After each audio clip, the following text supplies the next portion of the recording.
Hello everybody. In this video, people would ask me how do I load one of these filters up. So in this video, I'm going to pack it and show you how I load one of these kind of filters up. And that's coming up next, so stay tuned.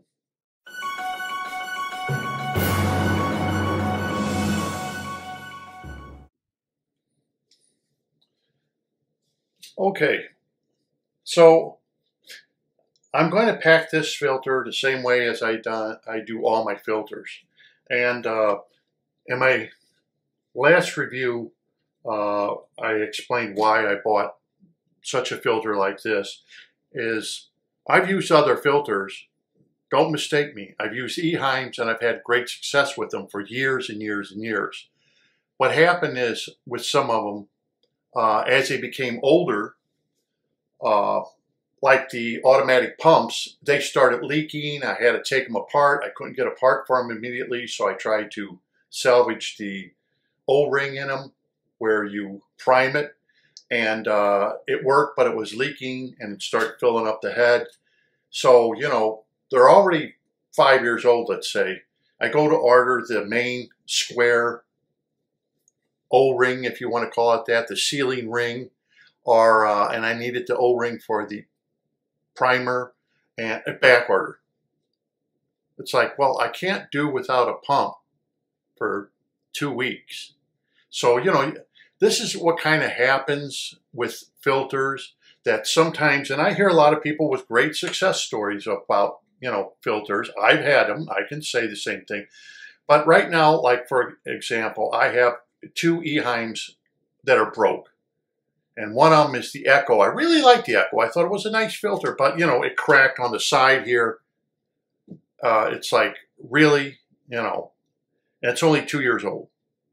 Maybe even a little less than 2 years old. Okay, so this is the reason I bought such a filter like that, like this, or the ADAs, only because I don't want to have to keep buying filters anymore. And at the price filters are, and it's like, I might as well buy something like this. You know what I mean? It just makes sense, because in the long run, yes, it costs more outlay right now, but in the long run, it's going to pay off because it's not going to be breaking. There's no canister to break or anything else. So in my last video, I just want people to understand that excuse me, that's why I do it. But to each his own. The plastic filters are good. When they break, they're bad. It's like anything else. A car's great until it breaks down on you when you really need it. And then it's bad. Or if you keep having troubles with it. But in this case, I've used these Eheim Classics and stuff like that. And I don't mind packing them up the way I want than the trays. And yet I've used the trays and they're very convenient. They're nice. I've had them last for years and years. But this is just a preference to each individual. One thing that about these filters, like these classics, if you want to call it that, is the bottoms of them, okay, there's enough room in there, maybe 2 inches almost, or an inch. And what happens if large particulate matter get into the filter, they basically settle at the bottom there. They don't get sucked up because they're heavier, and the dispersion of water inside there doesn't like suck up the heavier stuff. So when you open one of these, you'll see a lot of detritus and leaves or whatever, even snails at the very bottom that didn't get sucked up to the sponge. Only the lighter particulate matter gets sucked up. Okay, that's what I found out with these. Plus, you don't have the water bypassing anything because you pretty well pack these where water has to go through the filtered material. And I believe that's why these seem to polish the water better than the ones with the trays in them. And the filter medium that you can put in here is more flexible And it's not that hard, which I'm going to show you in this video. So the first thing we're going to do is you add the bottom piece to it. And this gives you a little handle. I make sure that the hole opening is, I don't put this in front of the hole opening. I'll make sure it's here. So when I put this in, okay, that's how I do it. Next thing I do is I have a sponge and I just cut it out.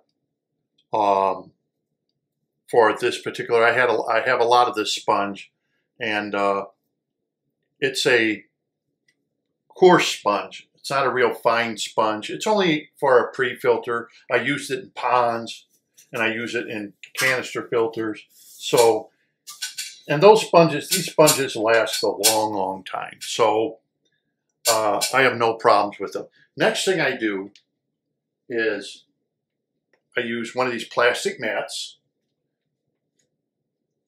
Here's what they look like. You know, brand new from Joann Fabric. They come round, and I just cut them to size. And look at that, they fit in there. Now I put this in here, so when I put a floss in here or poly filter, it doesn't stick to the sponge, because the sponge has, you know, if you put a filtration polyfilter or something in there, it's going to stick to the little sponge particulate matter, you know, and it will stick to this, and then when you pull it off, then you're bothering pulling off little pieces of the matting. But this is the matting. I've showed this in other videos. This is also bought at Joann's. This is 1 inch thick. It's like a poly matting. You make quilts out of it, whatever. It seems to be pretty dense too. And you can buy a big package of this. And I've been using it for years without ever having any problems, because it has to be safe for humans and babies and everything. So of course it's safe for this. I've never had a problem with it, never lost any fish, it's nothing poison. But this is a very dense matting, and this is definitely going to polish the water. So that's what I put in next. That's why I put the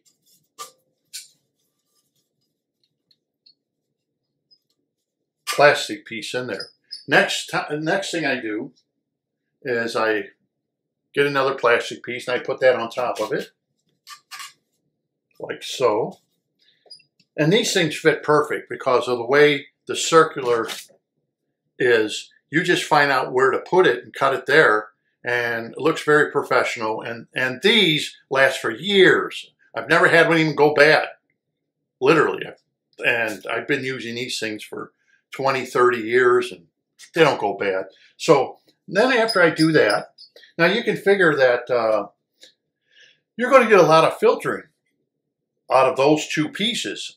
Not only filtering, but you're going to get a lot of bacteria growth. So then I take the BCB bags. Remember, I did that in a video. And I'm just going to put them in here.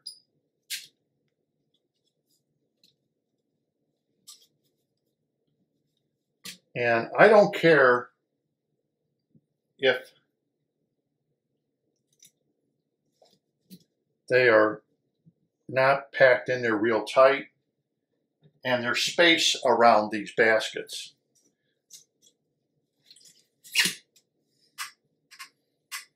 Okay, because I don't want the water to really go through them. I want to have openings so water will take the path of least resistance.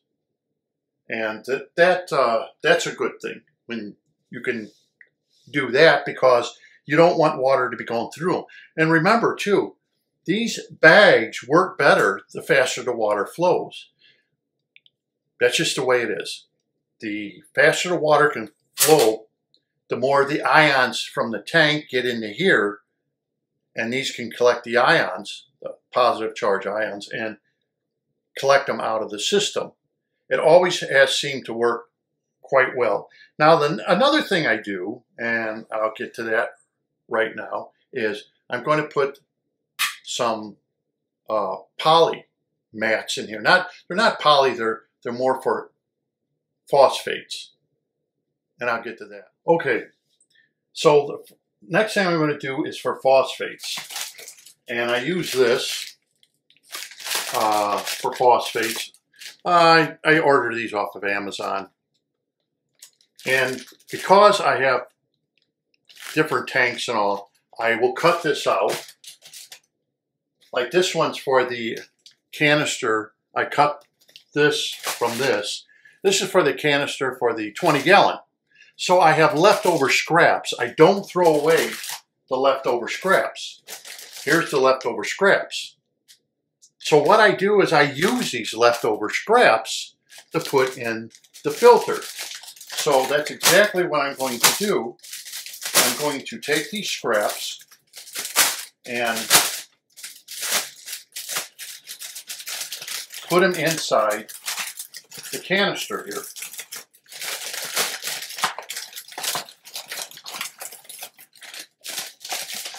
And I just put them in between the bags. And this seems to work. That way I utilize everything without throwing anything away. Because these scraps, why should you throw them away? If you can utilize them. And I'm not stuffing them in them hard, but this will allow water to pass through these scraps and to help keep the phosphate level down. And if you watch my videos, you will know why I use these, because phosphates, it's not talked about much in the aquarium hobby, but phosphates are really the #1 problem with algae.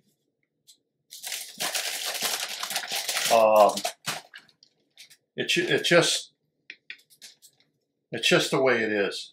It seems like that people don't keep their phosphate levels down enough, and they wind up with algae all the time. There's another thing too. As I'm doing this, I'll bring this up. A lot of people contact me and say, I have beard algae problem. Okay. And right away, oh, I made the anoxic filter and I have a beard algae problem. Well, I'll kind of tell you something. It's not the filter. It's not the filter. If you're having a beard algae problem, more than likely you're doing something wrong, and it's not the filter. It's either your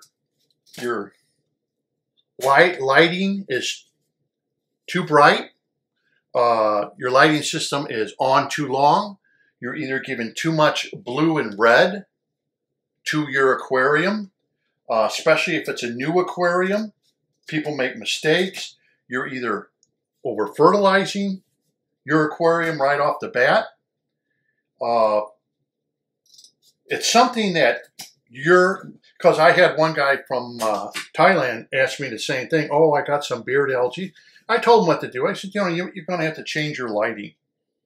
That's all. You're going to have to wind up either less light, or your time that you're lighting your aquarium, less than that. And what I do is I start off with 6 hours. You can always go up. But, a lot of people, they turn their aquariums on. There are 12 hours a day, 10 hours a day. There's no reason for that, especially if you work. What do you need the lights on for when you're not at home? So, like, my lights go on at 4 and turn off at 10. That's when I look at the tank, and that's 6 hours. Now, 6 hours is about the minimum you're going to go. And there is no reason to start out with anything higher than that.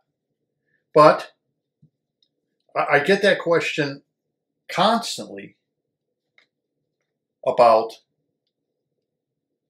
why am I getting beard algae? It's not the filtration system. And I know they like to say, oh, it's got to be the anoxic filtration system. I made BCB. It's not a miracle worker. If you, the hobbyist, are doing something wrong, to the point that it can't correct your problem, then you need to correct your problem. So if you are getting beard algae or something like that right off the bat, start thinking about, am I putting nutrients in? Am I, my lights, how long are they on for? Am I using CO2? If I'm not, when people ask me that question, it's like, how am I supposed to know why you're getting this algae? You're not giving me any information. How long are your lights on for? How did you set up the tank? What does your tank look like? What kind of substrate are you using? Are you adding additives to it? When do you add how much are you adding to it? You have a new tank. It's going through a cycle period. Even those who have longer tanks. These are all the information you need to answer a question. I mean, you just can't go up to a doctor and say, oh, I got a tummy ache, and he's going, oh, well, okay, I'm going to diagnose it for you. Well, no, he's going to do tests. And the reason he's going to do tests, he wants to find out, well, do you have stomach cancer? Do you have an ulcer? This kind of information has to be found out. So it's the same way with me. When people bring up this about, I have beard algae all the time, and it's not just one or two people. It's not a lot, but what happens is there's not enough information for me to diagnose, to find out what to do. Some people I luck out and say, hey, reduce your lighting. You have too much, or you have the wrong spectrum. Remember, blue is not what we want in a freshwater aquarium. Blue is great for saltwater, not in freshwater. And then cut back on that red. So basically, that's why in my tank, and that's a great example, 195 watts I got. That's the brightest LED light you can buy out there, pounding in that aquarium. And I have no algae. Everybody saw me set it up. Even with that extreme bright light, that's equal to a 400 lux watt metal halide, which is over 18,000 lux. I still have no algae. And I only keep it on 6 hours. So try to remember that if you're having problems, it could be you and you're expecting too much out of the filter that are causing the problem itself. Are you overfeeding? Do you have too many fish? What are you putting in your tank? I have no clue. I can't diagnose something and say, this is the reason you got your beard algae, because you haven't given me enough information to diagnose the problem. Anyhow, going back to the aquarium, as you can see, I put all these scraps. These are all scraps. Instead of throwing them away, I utilize them in other filters. And that's what you can do, because we want to keep phosphates down. Phosphates are your enemy. Always, I don't care what anybody says on the forums. I don't care. Phosphates, you got to get them down. Don't worry, your plants are not going to starve of phosphates. That's a very small micro element that's needed by the plants, because it's a 7-to-1 ratio of phosphates and nitrates. Get the phosphates down. Yeah, it doesn't mean you're guaranteed you're never going to have algae, but that is one of the biggest culprits of algae in our aquarium is phosphates, and you got to get them down. You got to get them out of the system. And this makes sense because how many times have you heard of our waterways getting polluted, right? And it's always phosphates. Like I've explained, your dishwasher detergent used to have phosphates in it. They don't do that anymore. The FDA has stopped that. And everything with phosphates has been basically stopped because of the runoff of the phosphates into the oceans or in the freshwater system, and then they get full of algae and turn green. That ought to have a light bulb go in your head that phosphates are your enemy. So you're going to have to try to help eliminate phosphates as much as you can, what you can afford. The BCB baskets will do some elimination of phosphates, which was proven from Dr. Franco, myself, but you yourself are going to have to take some measures to get phosphates down in your freshwater aquarium to keep the algae down. And that's why I'm able to pound my aquarium with such extremely bright light and not have algae growing all over the place, because you get a balanced system. And that's the whole trick to it. So I have this, I got to cut it. I'm going to put that on top of this and I'll continue. Okay, I'm done cutting this out. Take the tag off. Don't need that. Don't want to put that in the tank. And I put that on top of here. Now, what I do also is I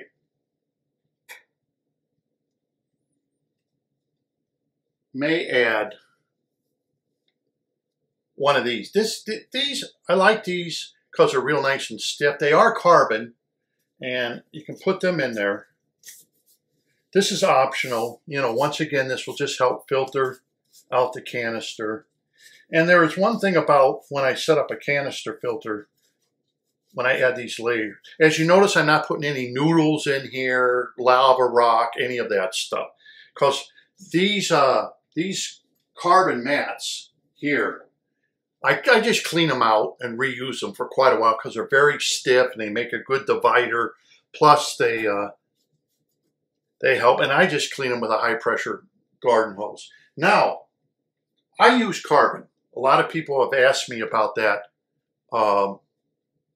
They don't use carbon. I use carbon. So this is something that I myself find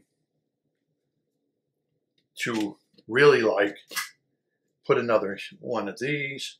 Put another one of these in. Now, as you see, as I'm loading this up, you are going to get a lot of bacteria growth. But you are going to be really cleaning your water.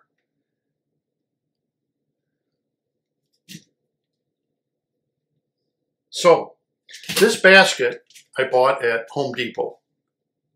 I think it was less than $4. This is a Home Depot. It's 8 inches. It's 8 inches. So I bought this basket at Home Depot. And what I did actually is added a screen like this. This is a, once again, Joann's craft screen. But the holes are real, real small. You see, you know. So I just took this basket because the holes are big and I don't want my carbon to find out. Now, I don't put my carbon in baskets because I like the water to, instead of going around the bag, when you use bags like we made for the BCP, the water kind of just goes around those bags. And you have to set them up in such a way where they're really tight in there. Because all water is going to do is find the path of least resistance, just go around the carbon bags. So basically, I use something like this, so the water is going to be forced through here and has to go through the carbon.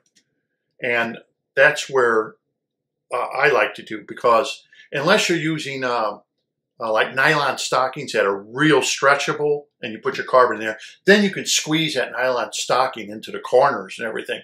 Then the water has no choice except to go through the carbon. That's what you want. So anyhow, I took this basket, Home Depot, $4, and I used a hot glue gun and glued in the finer mesh basket.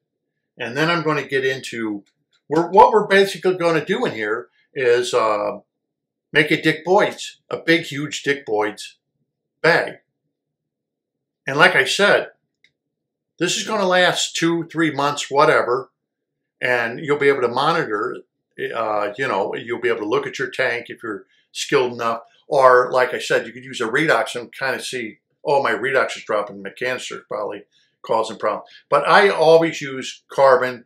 I used it back in the 80s, Dick Boyd's. Then I started telling people about it, how it worked. And it made crystal clear water. And basically, you're using carbon for crystal clear water. But that is called the turbidity of the water. In other words, you're getting that to the point where you're getting the water to look gin clear, okay, instead of having a tint to it. And a good carbon should be able to keep your water crystal clear without a tint to it in any way. Some people don't use carbon.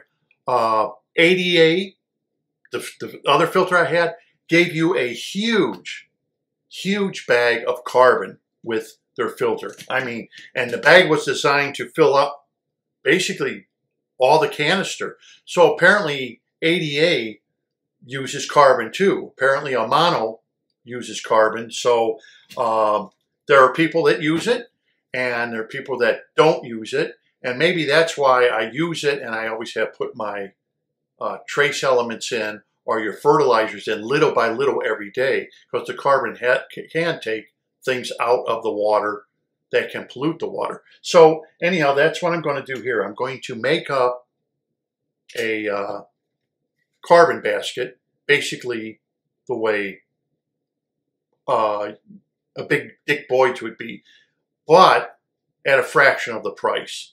And of course, this is optional. You don't even have to use carbon. You could pack one of these things up like I'm doing, and you can see now why when you use one of these mats, look at this.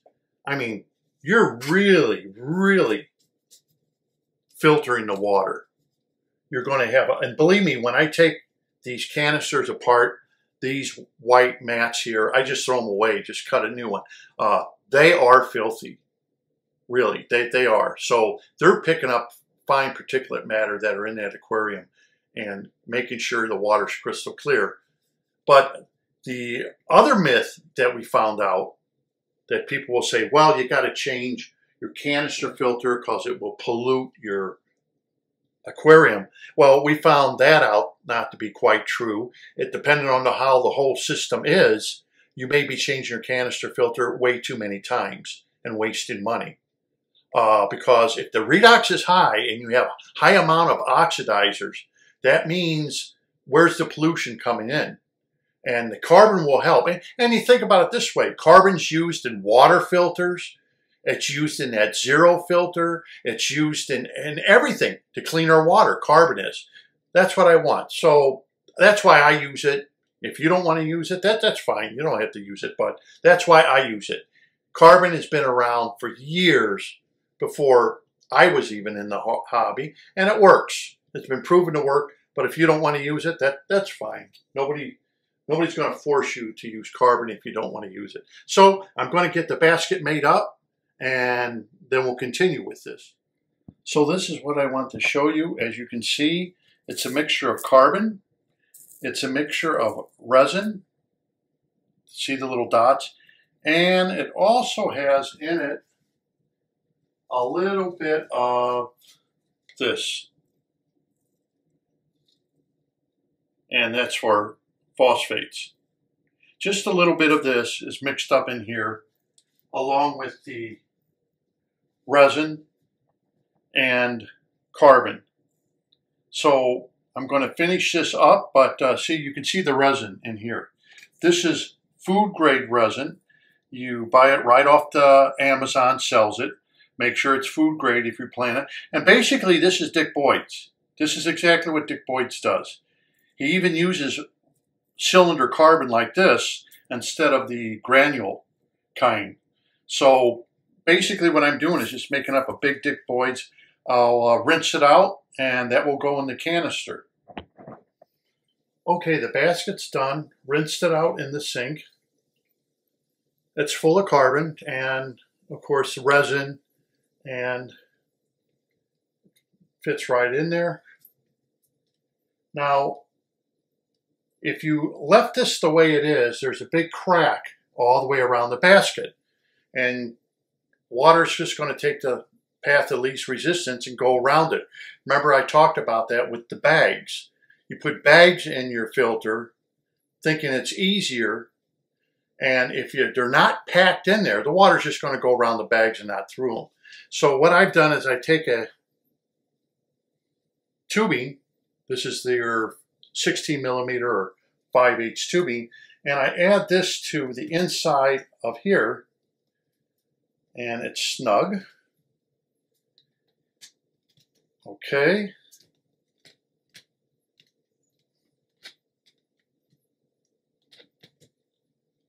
this, and I'll show you a close-up of this, what it actually does. And I do this with the other canisters, the same thing. And I'm going to show you what it does so you get an idea. So here it is. Here's the tubing. You see how it goes around the basket?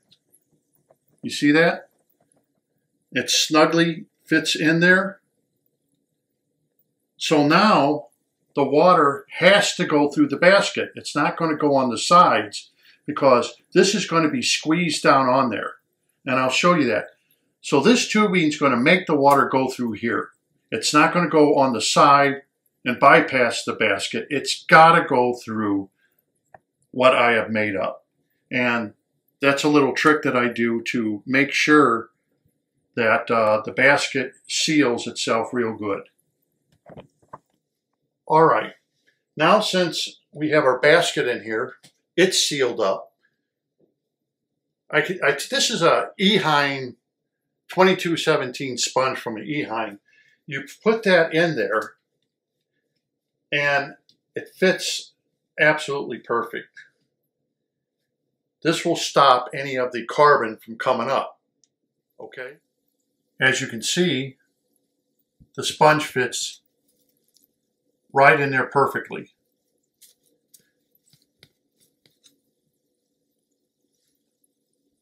Now next, I will add one more hard layer and then the top's going to go on and you'll see that. But this is how the other ones are set up. Now this could be a one of those poly filters, you know, the white ones, to give it one last cleaning. Or you can use something like this. And all this, it will pick up some detritus and stuff. But basically, you can polish the water even more by putting something like that. But now the water is not going to bypass the sides of the basket because you have this in here, the hose.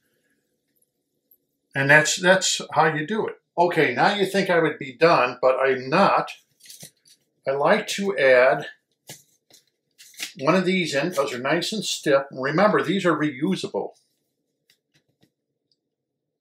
Now, I clean off the top. Now this canister is pretty well packed, as you can tell. But the reason I want this is this isn't going to be changed for months. So I want something that's not only going to last, but I want something that's going to polish my aquarium water and really make it look nice. The next thing of it is we're going to put the gasket on.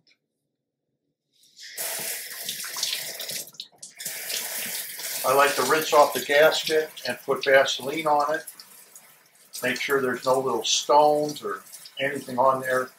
Wipe the lid down, wipe this down, add the gasket to it. Okay, next is, now you see why I added these. Now you see why. This thing is packed. And because it is packed, this is going to push down when I put the lid on, and this is going to hold everything in place. So there's no bypassing. This is a lot of filtration, I know, but that's the good thing about these is you're not going to be changing them except once every 2, 3, 4 months. So you're only going to be doing this maybe 3, 4, 5 times a year. Even if you went 2 months, it would only be 6 times a year. But usually you can go longer because these last quite a while. That's why I like these, because you pack them up the way you want. And biological, you're going to have a ton of biological. If that's what you're looking for, you're going to have a ton of it. You don't need any beads. You don't need any of that inside something like this. Then the next step is the lid. Here it is.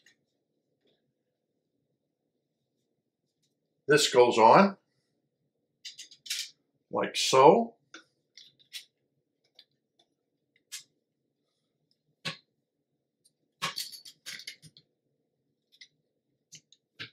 Now you understand why I put the legs on. Now,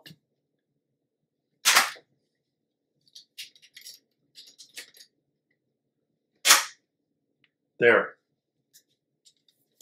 You have a nice, heavy, packed up filter for the next few months. And you will be cleaning your water with a lot of carbon, resin, things to help get out the phosphates, to drive your phosphates down, to help polish your water. That's it, basically. It's ready to go. It's ready to be, now the hoses need to be hooked up to it.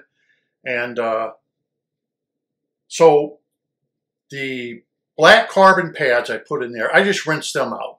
I reuse them a lot because once the carbon is used up, it just acts like a filtering pad. The white ones get thrown away. The sponge that you saw, the very first sponge and the blue sponge, they just get rinsed out and reused. You can rinse them out with a garden hose or something, high pressure hose. The same with the black ones. And everything just gets, the BCB, those bags, you're not going to touch those. You're just going to pull them out, put them off to the side, maybe rinse water on them, and that's it. And the phosphate remover, their little green pads I put in there, they just get thrown away.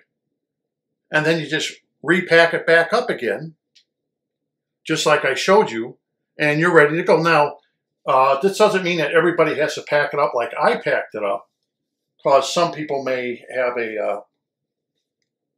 qualms about the carbon or whatever. Well, you do what you want. There's a lot of material that can go inside one of these, and I don't mind it myself because I have an expenditure on the aquarium and the animals inside of it.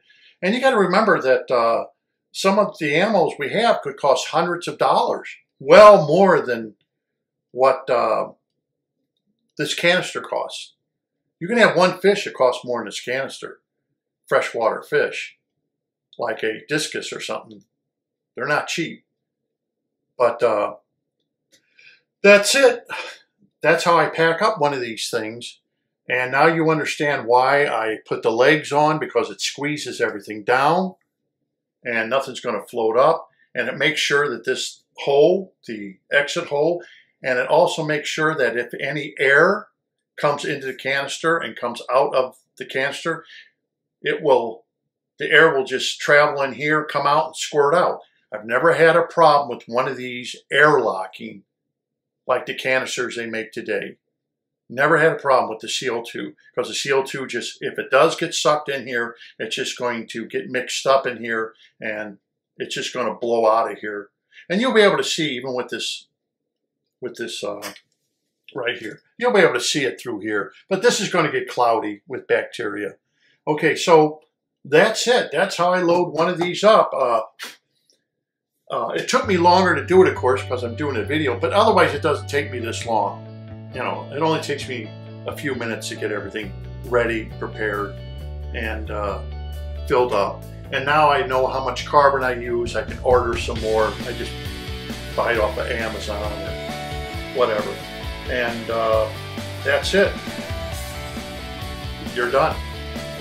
So this will be good. Now I will do a test to find out how much this is going to put out, this pump. 800 gallons an hour. We'll see if it puts anything near that. And I guess until next time, this is Dr. Novak. I hope you enjoyed the video. And until next time.